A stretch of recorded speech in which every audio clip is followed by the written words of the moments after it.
Hey guys, for anybody interested, here's a heavy duty bench grinder pedestal I picked up at Harbor Freight. It was like 49 bucks plus tax, so a touch over $50. Um, Want to be mounting my bench grinder to it. And I also at some point come in right here and put up put some wheels on it so I can roll it around the garage. But anyhow, I'm going to take this thing out of the box.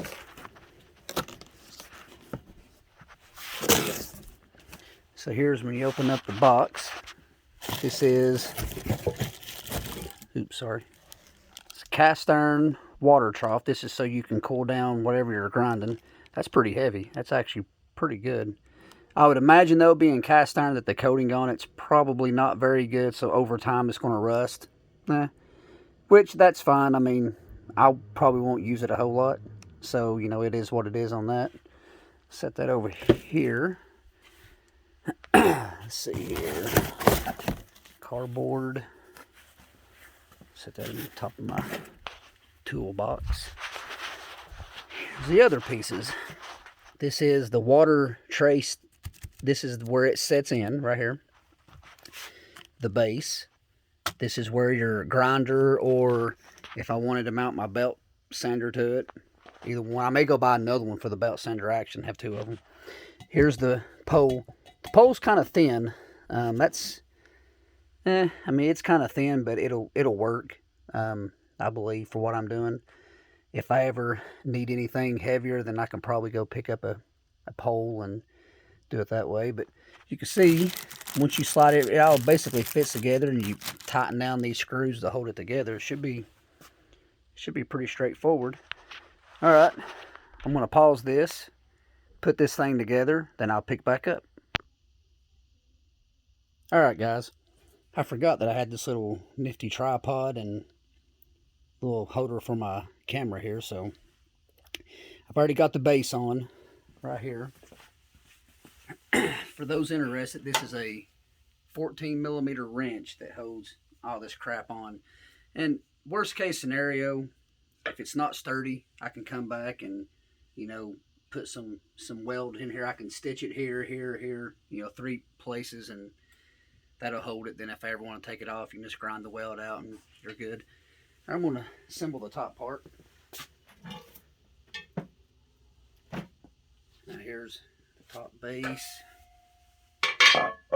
Now remember, for what this is, it's pretty good. I'm not going to lie.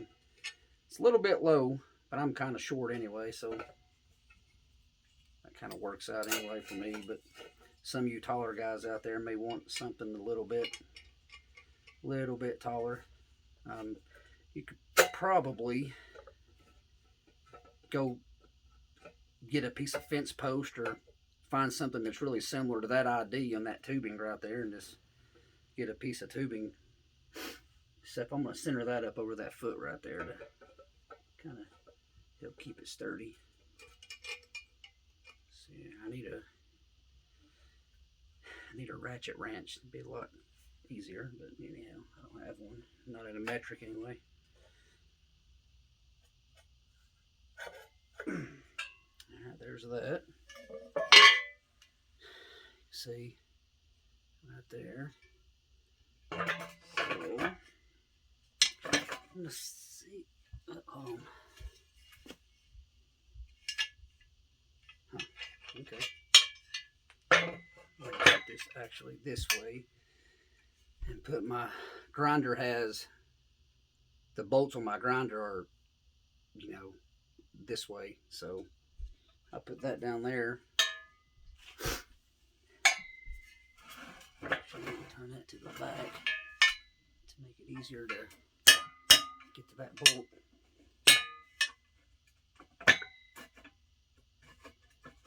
I don't know why that is not on there.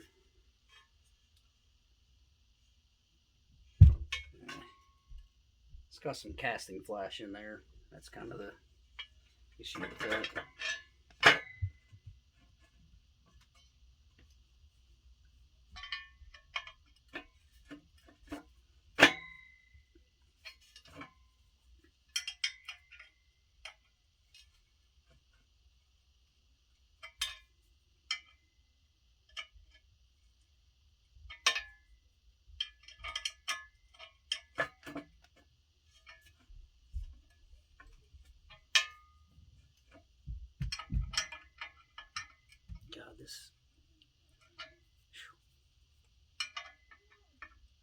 taking a wrench and having to go half a turn at a time. That's the most annoying thing in the history of working on stuff. God, it's terrible.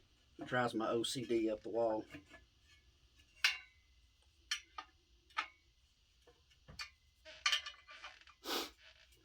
Should have broke out my impact I have over there and put a 14mm socket on it and just cram this thing on there. I had it done in about 2 seconds versus however long it took me to do it.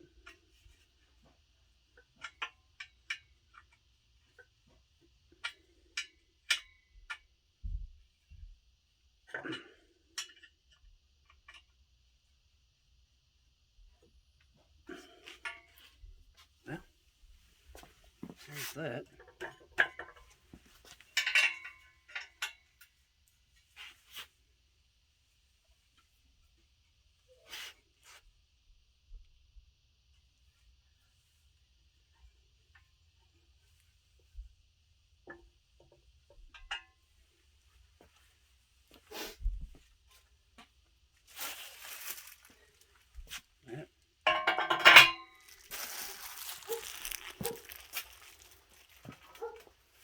I was worried the camera's going to be slipping. This little cheap plastic base I'm using is not very good.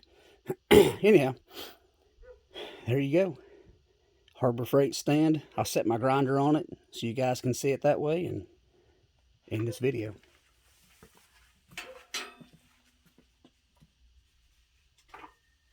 If you're wondering about the bandsaw, I had to have it out to cut a piece of extrusion for work.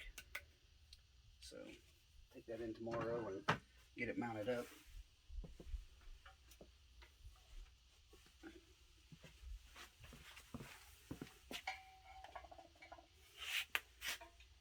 Oh yeah, that's going to be perfect. For my height, that's plenty. I mean, I can sit here and grind what I want to grind, wire wheel what I want to wire wheel, and be done. If you wonder, this thing's pretty old, but I picked it up at a pawn shop for like 30 bucks. Works pretty good, but I think the brushes may be a little bit dirty because I was cleaning some head bolts for a car I'm working on, and you can actually stall out the engine and make it stop if you put enough force on it, so I don't think that's quite normal, but anyhow.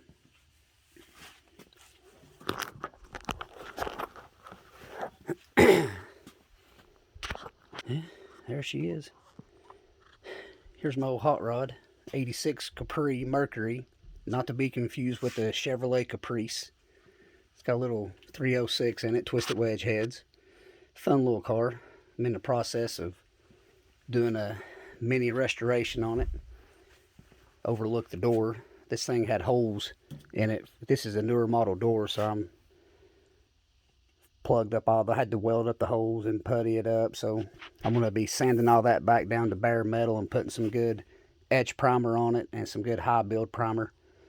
Anyhow, that's it. See you guys.